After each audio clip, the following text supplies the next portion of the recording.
I did it.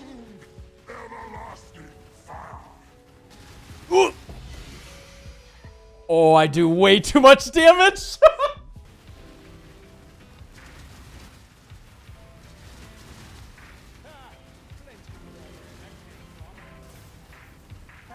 your destruction. Be no more. Feel the pull of the void. No, impossible. There we go. That's how the last one should have gone. This isn't a...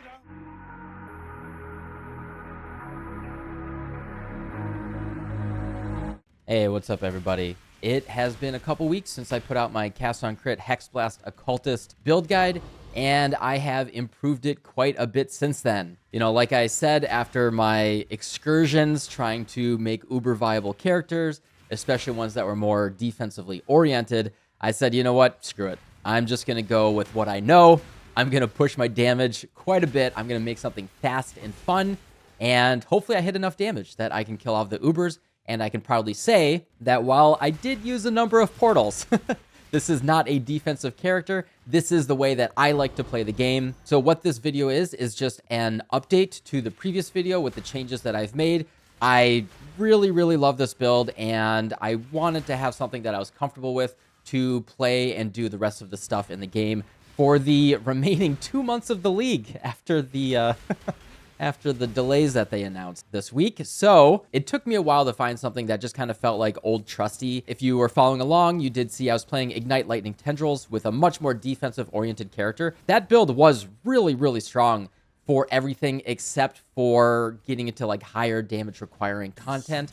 You know, specifically like hard delirium, high simulacrum, and especially the uber bosses that just basically have DPS checks. That build was like around 11 million DPS and very, very tanky, and it basically struggled with the ubers. Whereas this build is almost 40 million DPS. If you have enough damage, you can kill the ubers and do everything in the game, as long as you're willing to use a couple portals.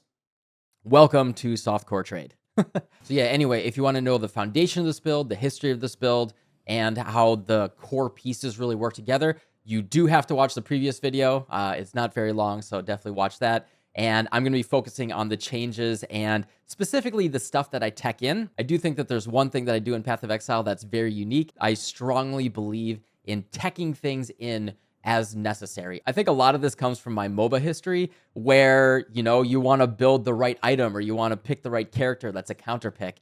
And I firmly believe, if you look in my inventory right now, that it is, and I walk around with this stuff in my inventory. I think it's kind of interesting to customize your character for the encounter, and I don't mind doing that. I know a lot of people are like, oh, I have to do a single gem swap. Build is way too complicated for me, but I don't mind doing that, and I kind of like really pushing a build to its limit for certain content. So anyway, we can see that I hit level 100. If we look at the passive tree compared to the previous one, it's basically exactly the same. I don't think there's too much to talk about here in regards to the passive tree. The same large cluster jewels, the same idea for the medium cluster jewels. We want pressure points and quick getaway, primarily because we are a cast on crit build. More arrows out there is more triggers for the cast on crit. Attack speed has this value that doesn't really show up on the PoB. And in fact, you'll notice in the configuration, I just have 2,000% increased attack speed here because PoB is god-awful at actually calculating how many hits there are per second. Like, if we're fighting a really large boss, every single arrow that's coming down is going to be hitting and critting and triggering. Whereas if we're fighting like a tiny little skinny boss, we might not have like full overlap. So that's going to really vary. So I have this 2,000% attack speed just to simulate basically being at about max trigger rate. It's going to vary so greatly based on the encounter. But yeah, anyway, we want as much attack. And honestly, for me, I think movement speed is just hard to beat. The regular jewels are all mostly dexterity and strength because that's like the hardest thing to get for this build. And then going for things like spell damage, crit multi, and things like that. This is basically a perfect jewel for the small jewels that we're going for. Nothing else really of note here. We will, in a second, as we go over the gear, talk about this militant faith. We did a very unique, interesting thing here. So gear-wise, this stupid bow. If you saw the bow in the last video, you see that this is almost exactly the same. You'll note that the only difference between this bow and the previous bow is the fact that it is an ivory bow. This is a very interesting thing that a viewer on Twitch, Oyana, pointed out. The fact that since it's a synthesized bow, as long as the crit chance attacks per second are the same, and we got the implicit for the double damage, we don't care what the base is. My previous base, because, usually you care about it being a spine bow, we cared about that. Spine bow has a 212 dex requirement, whereas an ivory or bone bow has the same base stats, but it only has 155 dex requirement. I basically recrafted the exact same bow as the previous one that I had, and I was able to save a ton on dex requirement, which actually gave me another passive point. We're really kind of skimming a lot of the edges here to kind of min-max a little. This bow, as you can see, has to be crafted with Essences of Woe. That's the only way you can get the spell damage on the prefix there. We did that until we hit all of those suffixes, T1 attack speed and T1 crit multi. Then you craft cannot roll attack modifiers on the suffix, and Exalt Slam will guarantee hit that +1 paragons. Then we crafted +2 socketed support gems, and we slammed T1 fire res, which is decent. Crit chance would probably be better, but we're happy with that. On the helmet, we want the Hexblast increased damage enchant, and we have a hunter base here that we crafted. As I said, we really need a lot of dexterity, both for dexterity requirements and to get enough accuracy. We crafted this with dexterity essences until I hit those suffixes. Pretty nice. We want that -9 chaos res. A perfect helmet would be -12 chaos res elevated, that you then awaken her together with +1 max power charge from Warlord. That's like kind of diminishing returns in terms of the investment, and I'm really happy with all the modifiers here. After hitting those suffixes can't be changed. Veiled Chaos Orb, and then we unveiled the +2 socketed AoE gems. Lots of AoE is just really good for us clearing, and it helps a ton with our auras just getting a lot of levels on them. The quiver here, I recrafted this on a broadhead arrow quiver. The cool thing is, people are not really looking for fractured items, and since we can get away with a lot of fractured items on this gear, you can get a lot of these bases for incredibly cheap. I got this quiver for, I think, 50 chaos. T1 fractured attack speed on a broadhead arrow quiver. Crafted this with Essence of Scorn for the global crit multi until I hit T1 max life. Everything else here doesn't really matter, but it is nice to have that additional crit chance. Even better would be something like Chaos Res or, anything that has a little bit better value here. But we're pretty happy with the crit chance. This just helps in maps that, before we get our power charges up, gets that initial engine rolling. A big theme that you're going to see here is attack speed, attack speed, attack speed. We want to be attacking as quickly as possible. We want to have so many arrows on the screen that it just floods everything, and we are triggering, we are hitting our CDR breakpoint very, very reliably. So that's like the goal here. Since we're an occultist, attack speed, dexterity, stuff like that doesn't come naturally. So, when you're putting a build together, you usually want to be really aiming for those resources on gear that are usually harder to get for your build. Ashes of the Stars, nothing new under the sun here. I would love a perfectly rolled one. Unfortunately, I do need that 20% reservation, and, I'll settle for 29% quality. Since the alternate quality gems very often have these step breakpoints at every 10%, missing that 1% does sting a little bit. It's not going to break anything, so we're okay with that. Anointing Charisma, we are reserving so many auras in this build that we need as much reservation efficiency as we can get. The body armor is the same one from the previous video, although the one thing that I would really like is to probably recraft this with armor and evasion. One of the things that I'll talk about in a little bit is the defensive configuration here. I did not go really hard on the defense whatsoever. This, as I said at the beginning, this is a little bit more of a glass cannon configuration. You absolutely can make this a more comfortable tanky build by going into armor and spell suppression, but I am happy enough dying once in a while that I just want to go fast. So this is the body armor that I have right now. The big difference, like I said, is go for spell suppression on the suffix, and which would be really hard, because we're awakening together things, and go for armor as well. This is the same ring, Despair on Hit ring. We could easily craft something better, nothing special on here whatsoever, but since we craft with Deafening Essences of Scorn, when you hit that Despair on Hit, you just stop. It's really annoying to hit. So we're just good enough with that. The boots, same boots from the last video. I've been kind of holding off. I would recraft with an armor evasion base, trying to get spell suppression, and then we would go for cooldown recovery rate with Tailwind. Unfortunately, we would lose both Onslaught and Elusive. I'm really happy with these boots. I am willing to sacrifice that cooldown recovery rate, honestly. Like, this build does enough damage. I will sacrifice that just to have the Onslaught, Tailwind, Elusive combo and run around a lot faster. And the Fugitive boots are pretty nice for just getting that Chaos Res up. The gloves, like I said a little bit earlier, this is a general recommendation. If you are crafting anything that is going to have Eldritch implicits or doesn't have other influence, do look for fractured bases. I bought these gloves for, I think, 30 chaos. Like, the bases are so cheap. And the thing is, you can look for any mob that you're going for. I was originally searching for spell suppression and chaos res, and those were a little bit more expensive. Those were like 1 to 3 divines. But then I saw T1 Fractured Life for like 20, 30 chaos, grabbed that, and then I was able to craft the rest of the gloves. Like, pretty cool. Just crafted these with the chaos res essences until I hit the T1 attack speed.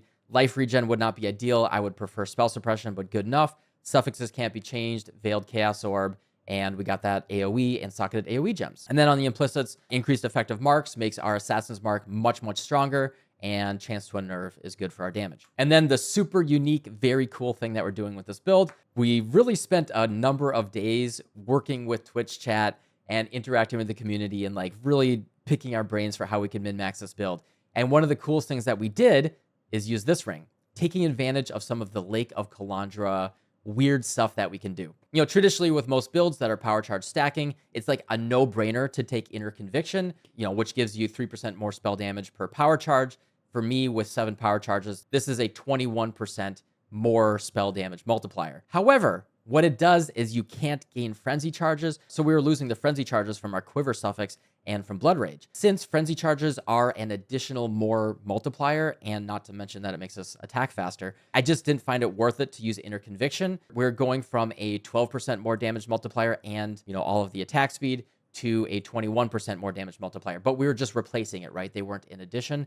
However, with this ring, with our powers combined, this ring I think was 1 to 2 divines, and it gives us 100% of the time 2 frenzy charges. That 12% more damage multiplier goes to 8%, but we still keep that multiplier, and then we are able to add in Inner Conviction for an additional 21% more damage multiplier. And not to mention, this is a really nice ring in general, right? It's got good life, it's got rarity, it's got a ton of res. We don't care about the minimum power charges. We just don't care about losing a power charge once in a while because we are just constantly generating them with power charge on crit. So that downside, there's like no downside whatsoever to this ring.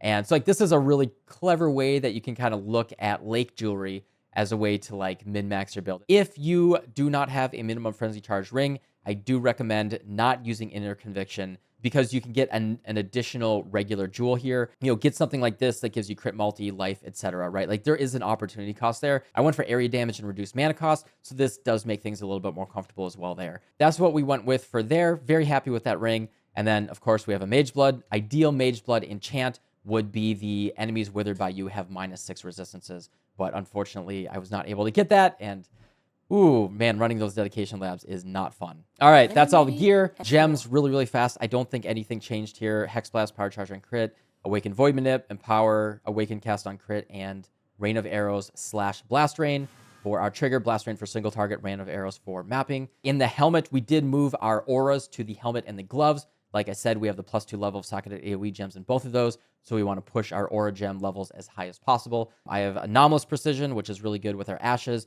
Gives increased reservation efficiency. Enlighten, I'm using Herald of Ash here, and Defiance Banner. These are all very flexible. I'll show that in a second. Flesh and Stone, Grace, Enlighten, and Clarity. Now, what you can tech in here, the most important techs are Determination. So if you want to put in a Granite Flask and Determination, we can actually get really good, comfortable armor pretty darn easily. If we just tech in Determination with our Defiance Banner here and a good armor flask, you can see we go to 24,000 armor, which is a comfortable level for not getting one-shot all the time from scary big hits. Like I said, if you want to make this build tankier, this is the armor configuration. Just drop Herald of Ash. It's just there for clearing better. It doesn't give us any additional damage. It just makes the clearing a bit more explosive, a bit cleaner. But yeah, you can just take that off, take off Flesh and Stone, any of like the smaller auras, get in Determination, good armor flask, and you're just going to be feeling really comfortable in mapping there. But if you want to go for the max damage configuration, you drop that Determination, you put in Anomalous Zealotry, which gives us +4 crit multi as well from all of the quality. You'll see we go from 211,000 average hit here, put on the Zealotry, and it goes to 279,000. That's a gigantic boost in damage. Now, that's not quite accurate because it's not counting the fact that we're crit capped with our power charges, but Zealotry does push us over that line of making us very high damage. If you care about the damage, if you want to one-shot basically everything in the game except for Uber bosses, I do recommend just running Zealotry and saying, you know what? You can kill me once in a while, but if I hit you first, you're dead. Those are the tech options there. I'm usually using Determination right now, so I replaced Steel Skin with Molten Shell. The one thing that you want to do with that is if you are not running Steel Skin, you basically have to run Soul of Ralakesh unless you have a Flask that has immune to bleeding, but we can't afford that suffix since we're using a mageblood. Soul of Ralakesh will stop you from killing yourself in the video game because you're running around really, really quickly when you get bleeds. This is really the only anti-bleed in the game left, which is a pain in the butt because we lost the Harvest Craft. And then I use Soul of the Brine King because I like stun immunity and freeze immunity. Anomalous Assassin's Mark with Mark on hit just makes the monsters take more damage. And then a Vitality right here because we can't fit it in anywhere else for our auras. The fun thing that I want to focus on here is the fact that we 6-linked a lot of our alternate quality utility gems here. Specifically, we are using an enhanced support. Since we also have in Ashes of the Stars, we have a ton of quality on alternate quality gems, which allows us to do things like use Divergent Ensnaring Arrow. As you can see, ensnared enemies take 36% increased spell damage. So we can open up a fight with using our Ensnaring Arrow. We walk in with our Withering Step, and then the monsters are taking something like 120% increased chaos damage, combining Wither and Divergent Ensnaring Arrow, which is obviously really, really good. We have a bunch of other sources of increased damage taken as well. Bottled Faith, stuff like that. So it's like we're over like 130, 140 increased damage taken to the point where I'm probably over-invested for the value that I'm getting out of it, but it's just kind of fun. Flame Dash, 56% increased cooldown recovery rate. This is actually very much on purpose. This gives us a 2.24 cooldown recovery time on Flame Dash, and since our character is so damn fast, we actually are basically always almost instantly flame dashing, which is pretty cool. Anomalous Withering Step, this is actually one of the most important ones. As you can see, it goes up to 14 Wither debuffs when the monster first enters the area. We're at 14 Wither stacks immediately, and then with Withering Presence, we are within 1 second at 15 max Wither stacks. So we're already doing max damage right off the bat. We can very reliably just put 15 Wither stacks in our PoB configuration. Blood Rage, I am very specifically using regular Blood Rage, not any of the alternate qualities. Since we are just using our minimum Frenzy charges here, we don't care about Frenzy charge generation on bosses or anything like that. We just want that attack speed. As you can see with Ashes and Enhance, we go to 33% increased attack speed on the Blood Rage, which is pretty darn sick. You can see if I just trigger it, look at how much faster it is. That's noticeable and it's pretty darn cool. As I said at the beginning of the video, I really like teching things in. You'll notice that I have a lot of flasks here. So normally you think of Mageblood as something that's like fire and forget. Boom, all I have to do is put on those 4 flasks. I'm good for absolutely everything. I'm good to go. Now you can do that, but I like to try to min-max a little bit. So you'll notice that I have a lot of these flasks that are fractured here. And the cool thing is, you can buy these for pretty darn cheap. I think almost every single one of these flask bases that was fractured, I bought for about 20 to 50 chaos max, and it makes just rolling the other modifier on there absolutely trivial. So what I did is I looked for these different flask bases that are fractured that allow me to min-max for what I'm doing. You'll notice that I'm swapping out my Jade Flask. I have this attack speed Jade Flask. This gives me a ton of attack speed. You see 0.25. This goes to 0.29. That's a pretty big jump. However, this much attack speed while mapping is just not necessary, right? You know what's more important for mapping? Movement speed. So if we look over here, you see 116% movement speed. Drop this puppy in. I go to 141% movement speed. This is what I care about when I'm mapping, because I'm only attacking this quickly, right? As I'm mapping around. So the attack speed is basically my single target when I'm bossing Flask. My movement speed one is my mapping Flask, just like people gem swap for single target or mapping. If I'm doing something like Simulacrum, where I care more about evading, I can put in my evasion Flask, which as you can see gives me a comical amount of more evasion. Almost 20,000 more evasion, but it only gives me 6% chance to evade. That's just the obnoxious scaling of evasion. So there's like diminishing returns there for that evasion suffix. But if I'm doing something like Simulacrum and I have a ton of incoming hits, that's going to be notable. Other one here is I've reduced mana cost Jade Flask. If I don't care about movement speed, attack speed, or evasion, this is actually the one that I'm going to use if I want to be a little bit more tanky. What I would do is build around my Granite Flask here, which gives me a ton of flat armor. So I put in this armor flask and then I use the most broken aura in the entire game. And I go from 6,000 armor to 24,000 armor. Because determination is totally fair and balanced. So yeah, just get a little bit of flat armor with the Granite Flask, use determination, and you're good to go. Like, to the point where even 11,000 armor is enough to be a little bit comfortable. You don't even need a flask. Determination by itself, especially when you get that many gem levels, you'll start to feel a little bit more comfortable. The most important thing really though is that we do always need a reduced mana cost flask. I would have to use this flask if I was using a granite flask that's pushing the armor as high as possible. But yeah, I think that that is all of my flasks that I tech in. Other one is if I just want to map really, really quickly. This is the one that you saw me using in the last video. This is my configuration for fast mapping. Quartz Flask gives us phasing. We get a little bit, we actually get 19% spell suppression because of the increased effect. And then we go for movement speed. We don't bump into monsters. We can just run as fast as possible. Since I am running harder maps these days, I do prefer just to put in that determination to get a little bit tankier. So yeah, this is effectively the min-max build. This is me at level 100. If you want like the short tally of things that I would change from here, is recraft everything to be armor evasion bases, go for max spell suppression. You would have to go down to inveterate or at least take the instinct nodes with the mastery here to get your max spell suppression. That's really what I would do to make it fully more comfortable, fully tankier. But this is really the final effort that I want to put into this build. I am really, really happy with it. It is my build of the league. Definitely check out the last video if you want to see the less high investment version. Really, all you have to do if you want to make this cheaper is use Torrent's Reclamation Belt instead of a mageblood. And then you just have to get enough resistances in a lot of places. Obviously won't feel as good, but I played it on torrents before I used the mageblood and it was totally fine. Hopefully this is enough information for you. I try to just dump everything in this video that I could, all of my thoughts about teching things in. That's really what I wanted to focus on, honestly, and that's why I let myself ramble a little bit. I think being able to tech stuff in, especially leveraging alternate quality gems, especially leveraging lake jewelry, this might be the only time that we can do it. This is one of the most fun things in the game with builds right now, especially with the meta not changing in other places because we're not getting really any new skills or anything. You know, I think this is the direction that I would look if you want to look at a build for some inspiration or just to have something a little bit different. Yeah, thanks for watching. Huge thank you to all the patrons that have been joining the community and reaching out to me. And gigantic huge thanks for all of you guys watching and subscribing. And yeah, I'll see y'all tomorrow. Goodbye.